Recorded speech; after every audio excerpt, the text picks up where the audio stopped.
যারা যারা চাকরি রিলেটেড গুরুত্বপূর্ণ আপডেট নিউজটি দেখার জন্য ক্লিক করেছেন, ভিডিওটিতে একটি লাইক দিয়ে কন্টিনিউ করা অনুরোধ জানাচ্ছি। আসসালামু আলাইকুম বন্ধুরা, বরাবর মতো আবারও দুর্দান্ত একটি আপডেট নিউজ নিয়ে আপনাদের মাঝে হাজির হচ্ছি।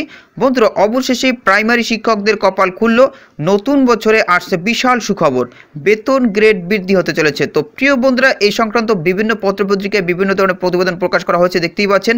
প্রাথমিক শিক্ষকদের বেতন গ্রেড বৃদ্ধি ও প্রশিক্ষণ নিয়ে সুপারিশ।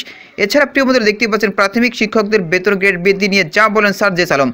তো প্রিয় বন্ধুরা, আজকের এই ভিডিওটির মাধ্যমে এই গুরুত্বপূর্ণ প্রতিবেদনগুলোর বিস্তারিত দেখে নেওয়ার চেষ্টা করবো। তাহলে চলুন মূল ভিডিওটি শুরু করা যাক। বন্ধুরা, মূল ভিডিওটি শুরু করার আগে বরাবরের মতো ছোট্ট একটি রিকোয়েস্টে থাকবে, আপনি যদি আমাদের এই পরিবারে নতুন দর্শক হয়ে থাকেন, এরকম নতুন নতুন চাকরি রিলেটেড আপডেট নিউজ সবার আগে পেতে আমাদের এই চ্যানেলটি সাবস্ক্রাইব করে পাশে থাকা বেল আইকনটি অন করে রাখুন পরবর্তী ভিডিও নোটিফিকেশন পেতে। আর যারা সাবস্ক্রাইব করেছেন তাদেরকে অসংখ্য অসংখ্য ধন্যবাদ। প্রিয় বন্ধুরা, প্রতিবেদনে উল্লেখ করা হচ্ছে প্রাথমিক শিক্ষার মান উন্নয়নে পরামর্শ কমিটি গঠন করেছে অন্তর্বর্তী সরকার। এই কমিটি মনে করে দেশের সরকারি বেসরকারি প্রাথমিক বিদ্যালয়গুলোতে কর্মঘণ্টা বাড়ানো প্রয়োজন। সরকারকে এ বিষয়ে সুপারিশ করবে কমিটি। সরকার তা বাস্তবায়ন করলে কর্মঘণ্টা বাড়াতে পারে প্রাথমিক বিদ্যালয়ের। গত 30 সেপ্টেম্বর প্রাথমিক শিক্ষার মান উন্নয়নে প্রয়োজনীয় সুপারিশ দিতে 9 সদস্যের এই কমিটি গঠন করা হয়।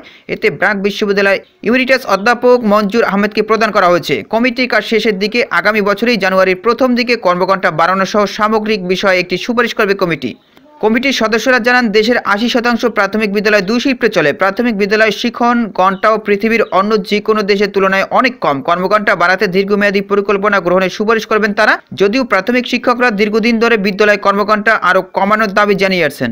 এদিকে বেতন ভাতা বৃদ্ধি নিয়ে কিন্তু বিশাল সুখবর দিয়েছে, দেখতেই পাচ্ছেন প্রিয় বন্ধুরা। সুপারিশ থাকবে শিক্ষকদের বেতন ও প্রশিক্ষণ নিয়েও। শুধু কর্মঘণ্টা নয়, শিক্ষক সংকট নিরসন, শিক্ষকদের যথার্থ প্রশিক্ষণ, বেতন বৈষম্য দূর করা সহ নানা বিষয় নিয়ে কমিটি কাজ করছে। কমিটির সুপারিশগুলোর মধ্যে অন্যতম গুরুত্বপূর্ণ প্রাথমিক শিক্ষকদের বেতন ভাতা অসঙ্গতি দূর করা। তো বুঝতেই পেরেছেন, খুব দ্রুত সময়ের ভিতরে আপনাদের বেতন ভাতা বৃদ্ধি হতে যাচ্ছে। বিষয়টি নিয়ে সংস্কার কমিটির ভাবনা হলো, বর্তমানে শিক্ষকরা 10ম গ্রেড না পেলেও অনেকেই সেই পরিমাণ বেতন পাচ্ছেন। এই অবস্থা থেকে পরিত্রাণ পেতে এন্ট্রি লেভেলের শিক্ষকদের একটা গ্রেড রাখা পরিকল্পনা করা হচ্ছে। 1 বা 2 বছর শিক্ষকতার পর তারা উচ্চতার গ্রেডে যাবে। এরপর কিছু শর্ত পূরণ করে পেশাগত দক্ষতা দেখাতে পারলে তাদের পদোন্নতি দেওয়া হবে।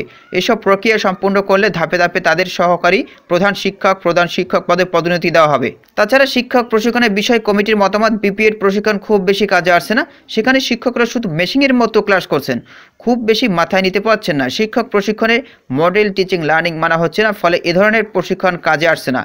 প্রশিক্ষণের টিচিং প্রক্রিয়া আরও উন্নত করতে হবে।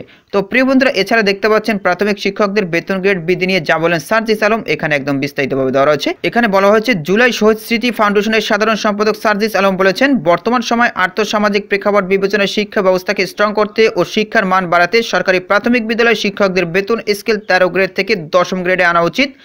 এছাড়াও বলেছেন, দেখতেই পাচ্ছেন, শনিবার 28 ডিসেম্বর দুপুরে শিশু স্বর্গ ফাউন্ডেশনের উদ্যোগে ও এভারেস্ট ফার্মাসিউটিক্যালের সহযোগিতা পঞ্চগড়ের তেঁতুলিয়া মাথাফাটার সরকারি প্রাথমিক বিদ্যালয় মাঠে উপজেলা 1200 শিক্ষার্থীর মাঝে শিক্ষা উপকরণ ও শীতবস্ত্র হিসাবে হুডি উপহার দিতে গিয়ে এই কথা বলেন তিনি। তো প্রিয় বন্ধুরা, এই ছিল মূলত আজকের আপডেট নিউজ। এই বিষয়ে যদি আপনাদের কোনো ব্যক্তিগত মতামত থেকে থাকে তাহলে অবশ্যই কমেন্ট করে জানাবেন। পরবর্তীতে নতুন কোনো ভিডিও নিয়ে আপনাদের মাঝে হাজির হবো। সবাই ভালো থাকবেন, সুস্থ থাকবেন, আল্লাহ হাফেজ।